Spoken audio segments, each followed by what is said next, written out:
भाभी, मायके की देहरी छोड़ी हूँ, माया अपने अधिकार को नहीं। मम्मी जी, एक बात कहूँ, बुरा मत मानिएगा, पर थोड़े दिन के लिए आपको अपना कमरा खाली करना होगा। ऊपर भी तो एक कमरा है, उसमें आपका सारा सामान रखवा देती हूँ। बस कुछ रोज की बात है, मेरे मम्मी पापा आकर चले जाएं, फिर आपका सामान नीचे रखवा दूंगी। और मैं तो कहती हूँ, आप ऊपर वाले कमरे में आराम से रहिए। कमरा जैसे तैसे भी रहेगा तो कौन देखने आएगा। हाँ, नीचे के कमरे की साफ सफाई और साज सज्जा का ध्यान रखना पड़ता है, जो कि अब आपसे होता नहीं है। रूपा अपनी सास सुनीता जी से कहती है। सुनीता जी बोली, बहू क्यों इस बुढ़िया को इस उम्र में ऊपर नीचे करवाती हो, और फिर तुम्हें कमरों की अब क्या जरूरत पड़ गई। अच्छी भली तो मैं अपने कमरे में रह रही हूँ, और ऊपर आने जाने में मुझे कितनी परेशानी होगी। फिर ऊपर के कमरे में कोई आता जाता भी नहीं है, मैं तो वहाँ अकेली पड़ जाऊंगी। रूपा झल्लाते हुए बोली, मम्मी जी, आप भी छोटे बच्चों की तरह जिद पकड़कर बैठ जाती हैं। अरे, मेरे मम्मी पापा आने वाले हैं, उनको क्या मैं ऊपर ठहराऊंगी। क्या आप इतना भी नहीं कर सकती। ठीक है, आने दीजिए आपके बेटे को, फिर हम बात करते हैं। इतना कहकर वो चली गई। सुनीता जी का मन उदास हो गया तो अपनी बेटी नीलू को फ़ोन की और कुछ इधर उधर की बातें करके अपना मन हल्का करने लगी। नीलू बोली, माँ, आपकी फिक्र है जो मैं बार बार वहाँ चली आती हूँ, वरना भाभी के स्वभाव को आप भली भांति जानती हैं। वहाँ आना मुझे बिल्कुल अच्छा नहीं लगता। हाँ, ये बात भी सही है कि मायके की देहरी छोड़ी हूँ, माँ को तो छोड़ नहीं सकती। उनके प्रति अपना फर्ज और स्नेह लड़की के साथ चिता तक जाती है। सुनीता जी बोली, बेटा, बहू चाहे अच्छी हो या बुरी, सास को उसी के साथ रहना होता है, तो मैं भी बस रिश्ते को निभा रही हूँ। अब बेटे ने अपनी मर्जी से शादी की है तो उसे भी क्या दोष दूँ। सब उसकी किस्मत का खेल है। अगर बुरी बहू किस्मत में लिखी होती तो वो अरेंज मैरिज के बाद भी मिल जाती। तुम मायके को मत भूलना, बेटी तो मायके की शोभा होती है। बेटी वह चिड़िया होती है जिसकी चहचहाहट से उसका मायका गूंजता रहता है। तुम आती हो तो बैंक का मेरा सारा काम भी हो जाता है, तो जल्दी आने की कोशिश करना। नीलू बोली, माँ, आप चिंता मत कीजिए, मैं जल्दी ही आने की कोशिश करूँगी। अब क्या करूँ, यहाँ मेरे सास ससुर भी हैं, उनकी जिम्मेदारी भी मुझे ही देखनी है। यही तो आपने मुझे सिखाया था कि माँ अपनी हो या पति की, सम्मान और प्यार बराबर देना चाहिए। तो बस आपके दिए हुए संस्कारों पर चल रही हूँ, जल्दी ही आपसे मिलती हूँ। इतना कहकर निधि ने फ़ोन रख दिया। नेहा की भाभी रूपा स्वभाव से खड़ूस थी, अपने ही मायके के परिवार में लगी रहती थी और किसी से सीधे मुंह बात तक नहीं करती थी। एक हफ्ते बाद नीलू अपने मायके पहुंची तो पता चला उसके चचेरे भाई और भाभी में आए दिन लड़ाई झगड़ा होता है। बार बार परिवार से अलग होने की बात कहती है।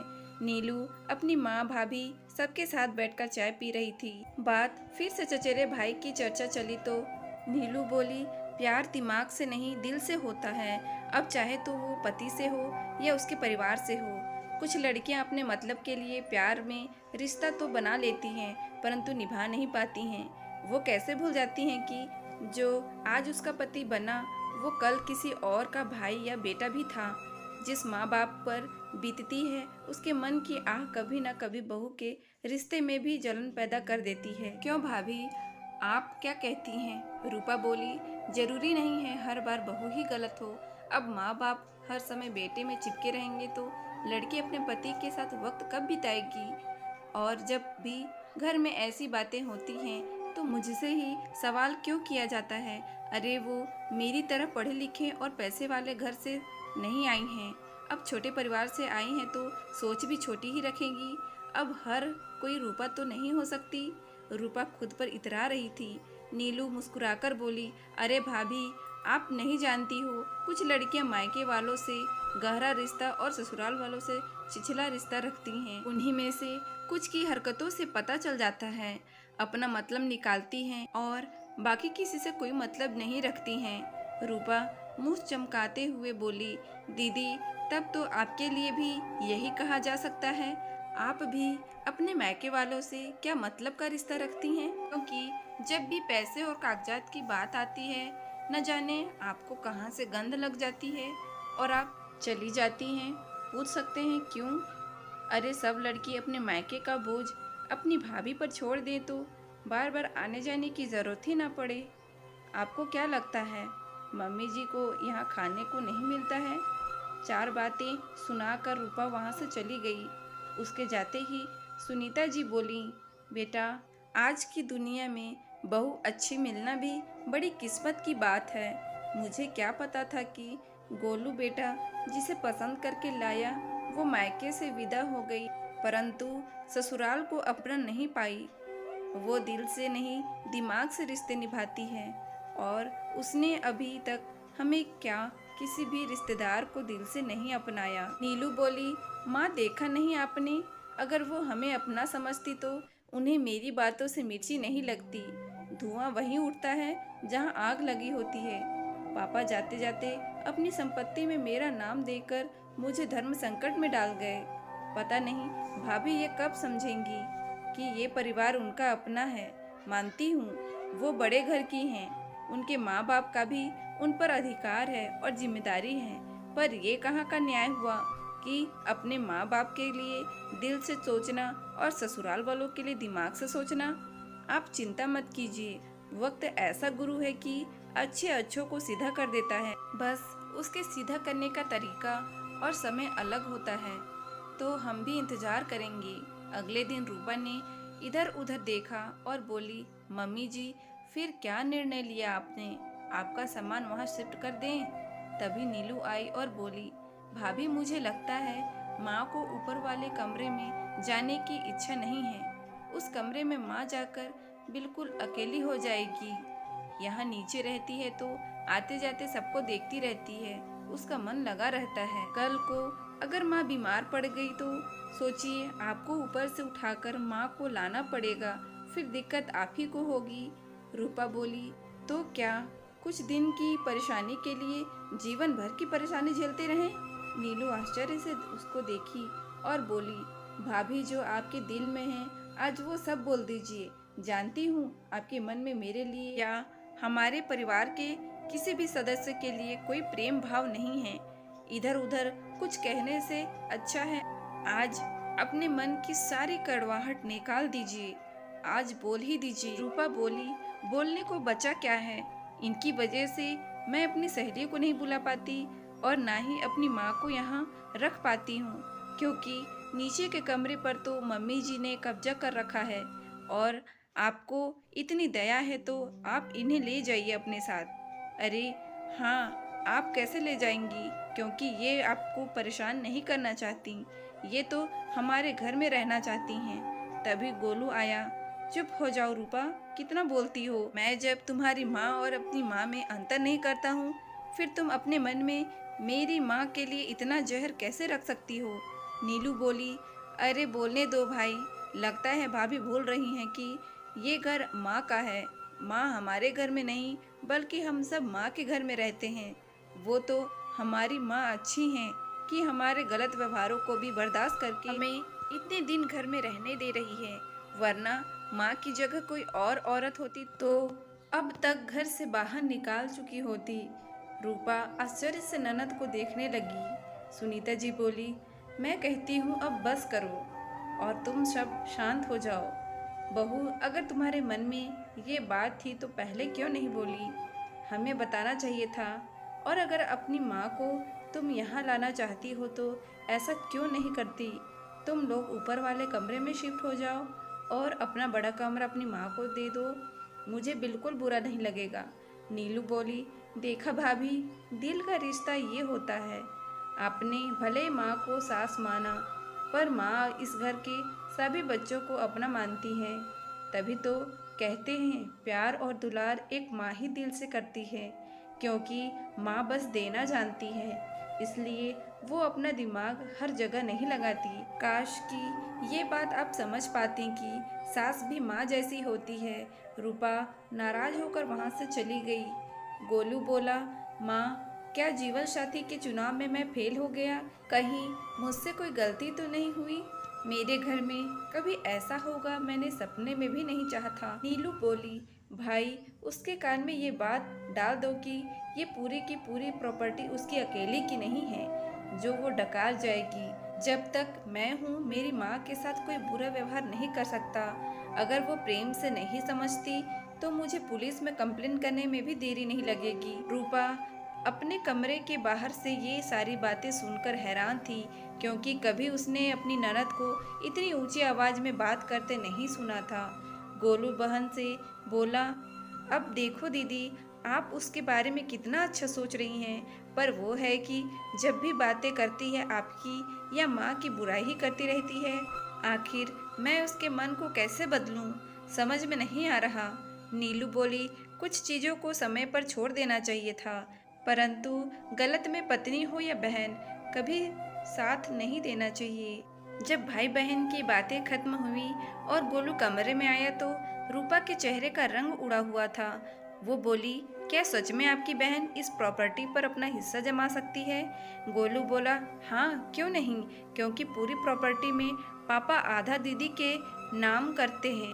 तुम्हें नहीं लगता कि आज तुमने माँ दीदी के साथ जैसा व्यवहार किया तुम्हें नहीं करना चाहिए?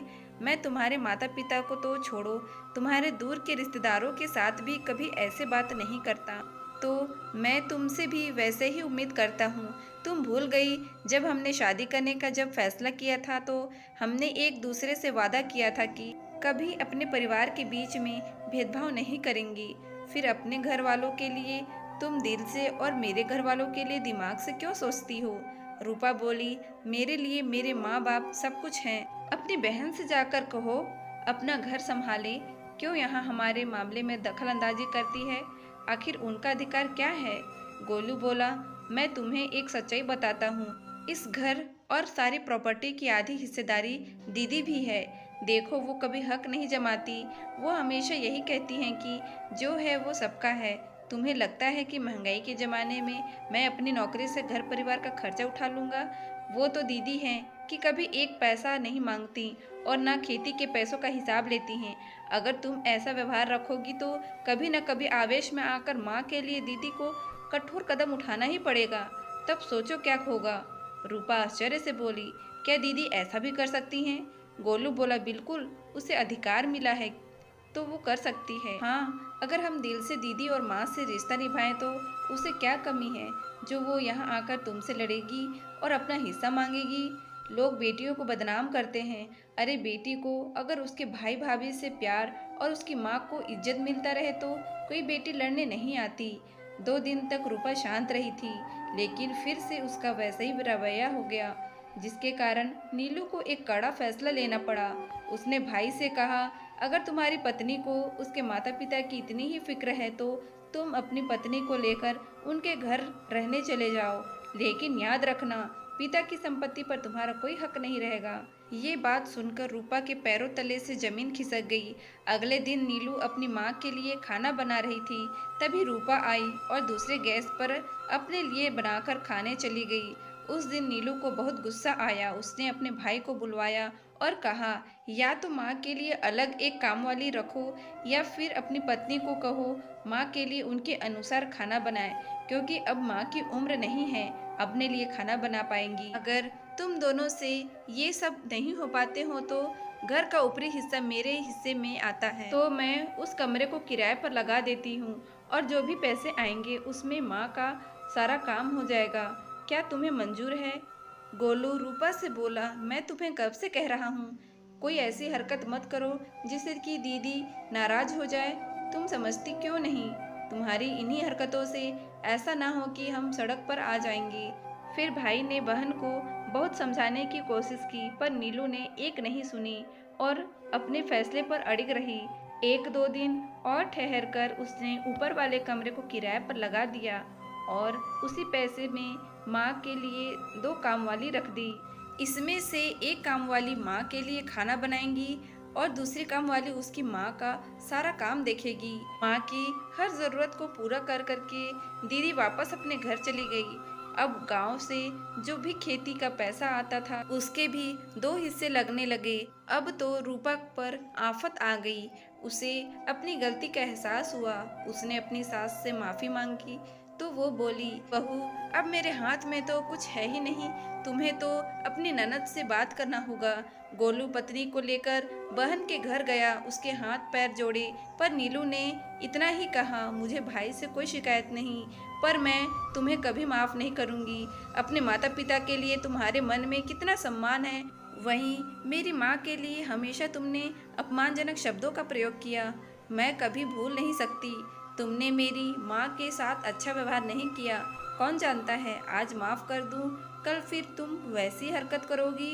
अब जब तक मेरी माँ जीवित है, जो जैसा चल रहा है वैसे ही चलेगा। आखिरकार रूपा को खाली हाथ वापस लौटकर आना पड़ा। सच कहा है किसी ने, ज्यादा लालच के कारण जो आपके पास रहता है वो भी छूट जाता है। अरे माँ बाप तो ऐसी संपत्ति होते हैं जिन्हें जितना सम्मान दो उतना ही लौट कर आता है। तो दोस्तों, इस कहानी से आपको क्या सीख मिली हमें कमेंट बॉक्स पर ज़रूर बताएं, और इसी तरह की स्टोरी वीडियो देखने के लिए हमारे इस चैनल को लाइक करें, शेयर करें एंड सब्सक्राइब करें। Thank you.